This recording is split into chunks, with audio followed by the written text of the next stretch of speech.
Bu videoda sizlere 2019 yılında ziyaret etmiş olduğum ve her yeri buram buram tarih kokan Almanya'nın Koblenz şehrini tanıtmak istiyorum. Koblenz, Rheinland-Pfalz eyaletinde Orta Ren Vadisi'nde yer alan bir kent. Şehrin bir bölümü Ren, bir bölümü Mosel Nehri kıyısında kalıyor. Kurulduğu vadi çok sayıda köprüyle karşı kıyılara bağlanıyor. Koblenz konumu nedeniyle geçmişten bu yana birçok ulaşım ağının merkezi olmuş. Geçmişte nehirler askeri açıdan büyük önem taşımış. Bu nedenle nehirlerin her iki tarafına çok sayıda kale inşa edilmiş. Alman ordusunun önemli bir bölümü de halen Koblenz'te bulunuyor. Koblenz büyük bir tarih barındırmaktadır. İkinci Dünya Savaşı'nda defalarca bombalanmış fakat savaştan sonra mimari yapıların çoğu onarılarak eski haline getirilmiştir. Milattan önce Julius Caesar komutasındaki Roma askeri birliği Ren'e ulaşmış ve Koblenz ile Andernach arasında bir köprü kurmuştur. Romalılar köprü için koruma olarak iki kale inşa etmişlerdi. Romalılar tarafından milattan sonra yapılmış büyük bir köprünün kalıntıları halen görülebilmektedir. Birçok ülke tarafından bombalanan ve işgal edilmek için uğraşılan yer sonuç olarak 1947 ile 1950 yılları arasında Rheinland-Pfalz eyaleti hükümetinin koltuğu oldu.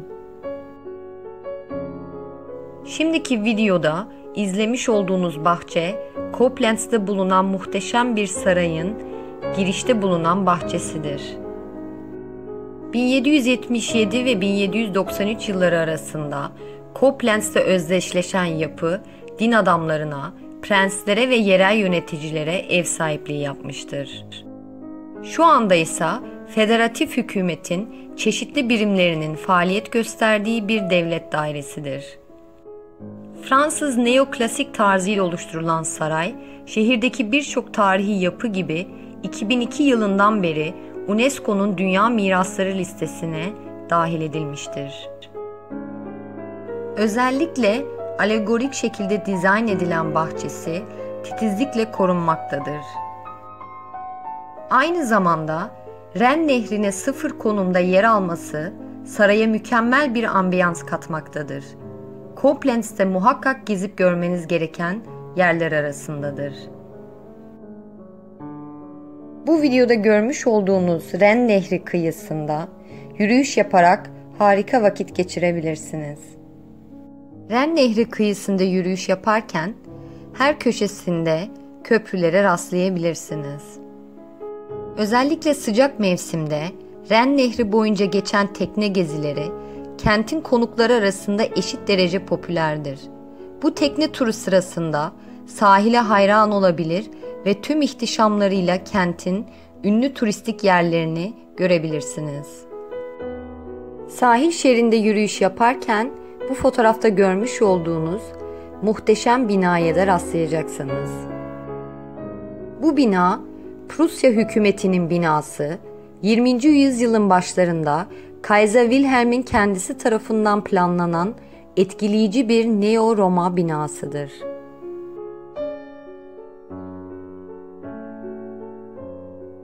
Bu yolun devamında yürüdüğünüzde Koblenz'in simgesi haline gelen ünlü Alman köşesine ulaşacaksınız. Bu fotoğrafta da görmüş olduğunuz üçgen şekil, Ren ve Mosel nehirlerinin birleştiği yer Alman köşesi olarak anılıyor.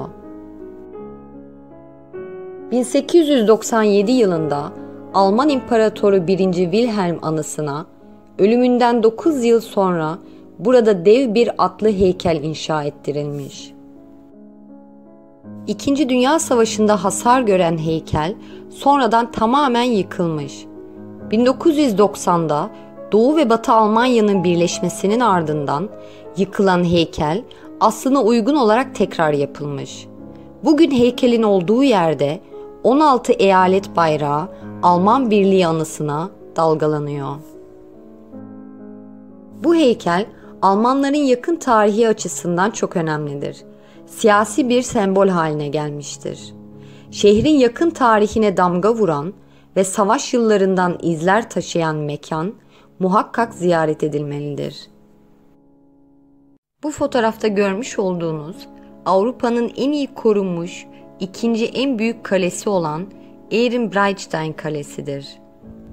Bu kale 1817-1828 yılları arasında inşa edilmiş. Şehrin iki nehrin kesişimindeki muhteşem manzarasını görmek istiyorsanız mutlaka kaleye çıkmalı ve burada gün batımını izlemelisiniz. Koblenz'e en hakim tepelerden birine konuşlandırılan ve savunma amacıyla inşa edilen kale adını üzerinde bulunduğu tepeden almaktadır. Tarih boyunca birçok savaşta etkin rol alan kale 1800'lü yılların başında Fransızlar tarafından tahrip edilmiştir. Daha sonra 20 yıl içerisinde eski gücüne kavuşturulan kale şehrin en tarihi yapılarından biri olarak önemlidir. 2002 yılından bu yana Orta Ren Vadisi'nin bir parçası olarak UNESCO Dünya Mirasları listesinde yer almaktadır. Bu görmüş olduğunuz teleferiklerle kaleye ulaşarak gezebilirsiniz. Şimdiki fotoğrafta görmüş olduğunuz 1835 yılında kurulan Koblenz'in Eskişehir bölgesinde yer alan Orta Ren Müzesi'dir.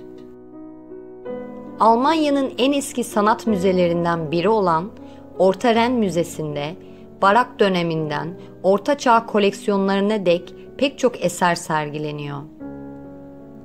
Bu müze 2000 yıllık sanat ve kültür tarihini bir araya getiriyor. Toplam koleksiyon, grafik, sanatsal fotoğraf, heykel gibi nesnelerden oluşuyor. Burada görmüş olduğunuz ünlü tablo Lucas von Wolkenborg'a aittir ve bu müzede sergilenmektedir. Koblenz'in başlıca turistik yerlerinden biri olan bu görmüş olduğunuz şato, şehir merkezine birkaç kilometre uzaklıkta yer alıyor. İsmi Stolzenfels Şatosu olan bu şato, 13. yüzyıla ait bir şatonun kalıntıları üzerine 1842 yılında yeniden inşa edilmiş. Bu şato 2002 yılından bu yana UNESCO Dünya Miraslar listesinde yer alıyor. Şimdi görmüş olduğunuz kilise, Mimar Ludwig Becker tarafından 1900 yılında tasarlanan Katolik kilisesidir. İsa'nın Kalbi Kilisesi olarak adlandırılan kilise 1903 yılında tamamlanmış. 1944'te hava saldırısında tamamen hasar gören kilise 1950-1953 yılları arasında aslına sadık kalınarak yeniden inşa edilmiş. Bu Katolik kilisesi Almanya'nın en önemli manevi yapılarından biri olarak değerlendirilmektedir. Burada görmüş olduğunuz kilise ise Koblenz'te hayatta kalan en eski kilisedir. İsmi Aziz Kastor Manastırı olan bu manastır, imparatorlar ve krallar ile onların torunları için bir buluşma noktasıydı. İmparator Louis'in desteğiyle inşa edilmiştir. Binanın içi, bazıları orijinal haliyle korunmuş olan 15. yüzyılın mucizevi görüntüleri ve muhteşem panellerle zengin bir şekilde dekore edilmiştir. Bu görmüş olduğunuz Meryem Ana Kilisesi ise şehrin sembollerinden biri ve en eski dini binalarından biri olan Koblenz'in ana bölge kilisesidir. Kilise, Roma harabeleri üzerine Frankların krallığı döneminde kurulmuş.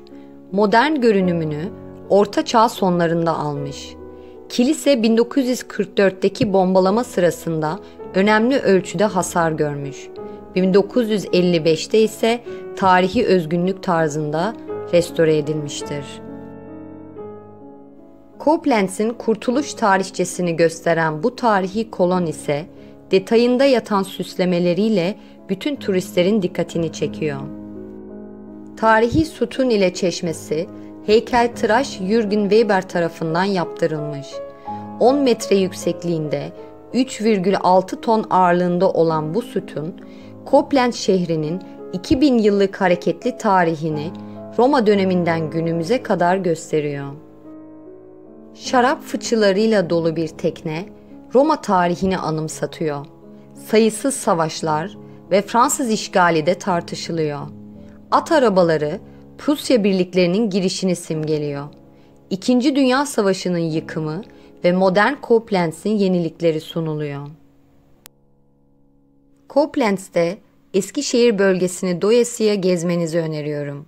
Ren ve Mosel nehirlerinin kesişimini yakından gözlemlemelisiniz. Bu güzel kenti çok beğenecek, ayrılmak istemeyeceksiniz.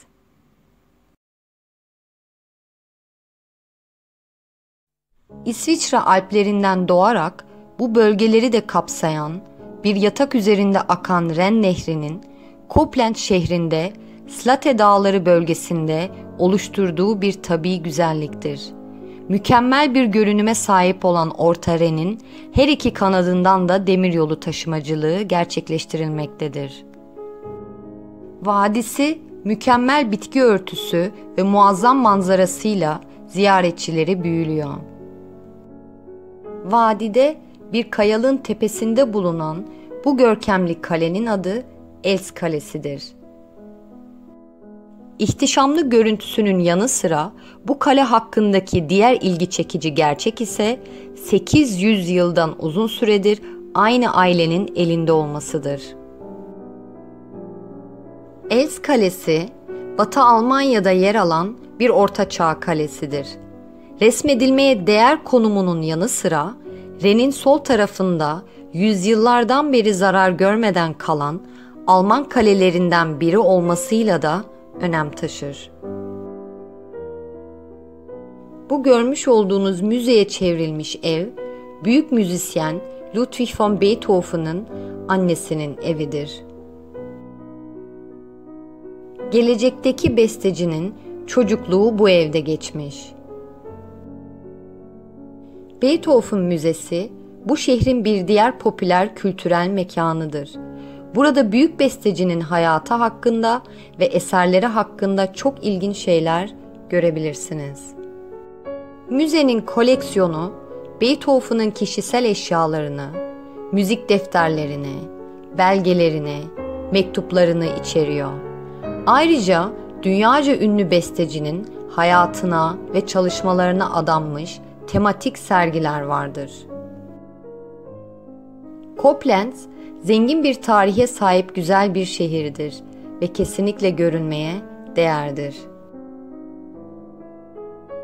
Bu şehirde her biri kendine özgü binalar, anıtlar, sokaklar, kaleler, şatolar, hepsi size sanatın ve tarihin kapılarını aralıyor.